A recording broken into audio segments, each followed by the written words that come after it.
नमस्कार। पेठवडमध्ये मला ग्रामपंचायतच्या वतीने 2 वेळेस बोलून माझा पाहुणचार केला, सत्कार केला। ग्रामपंचायतमध्ये उत्कृष्ट काम केलेले राज्याचे भास्कर पेरे पाटील यांना आम्ही तिथे बोलवलं होतं।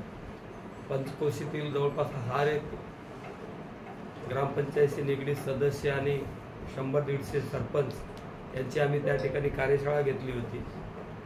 दरम्यानच्या काळात आमचे मित्र नारायणजी गायकवाड आणि तिथले सरपंच आणि श्याम महाराज या लोकांनी पेठवडच्या ग्रामीण रुग्णालयाचा इश्यू सामूहिकरित्या माझ्यासमोर मांडला होता। तिथं हातीरोग असे स्पेसिफिक आजाराचे रुग्ण खूप मोठ्या प्रमाणात आहेत। वेळोवेळी जिल्हाधिकाऱ्याकडे त्या रहिवाशांची गावकऱ्यांची मागणी होती की तिथं जे प्राथमिक आरोग्य केंद्र आहे त्याची दर्जावाढ करून ग्रामीण रुग्णालयाचा दवाखाना झाला पाहिजे अशी त्यांची मागणी होती।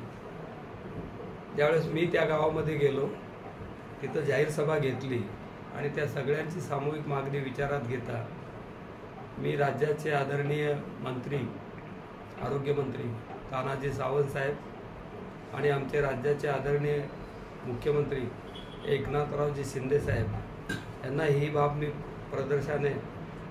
निदर्शनास आणली आणि तिथं फार गरजेचं आहे हे ज्यावेळेस मी त्यांच्या समोर विनंती केली तर पेठवडवासियांच्या गरजेला आणि त्यांच्या मागणीला राज्याचे मुख्यमंत्री महोदय आणि आरोग्यमंत्री तानाजी सावंत साहेब यांनी न्याय दिला आणि पेठवडचा जो प्राथमिक आरोग्य केंद्र आहे त्याचा दर्जावाढ उन्नती करून ग्रामीण रुग्णालयामध्ये 30 खाटाचा रुग्णालय 20 तारखेला राज्य शासनाने त्याचा विशेष शासन निर्णय निर्गमित केलेले आहे आणि पेठवडवासियांना आदरणीय मुख्यमंत्री आणि मंत्री आरोग्य यांच्याकडून खूप चांगल्या प्रकारची गिफ्ट मिळालेली आहे। त्याबद्दल आम्हाला राज्य शासनाचे आभार मानतो आणि पेठवडवासियांचे ज्या लोकांनी याच्यासाठी प्रयत्न केले त्यांचे मी आभार मानतो।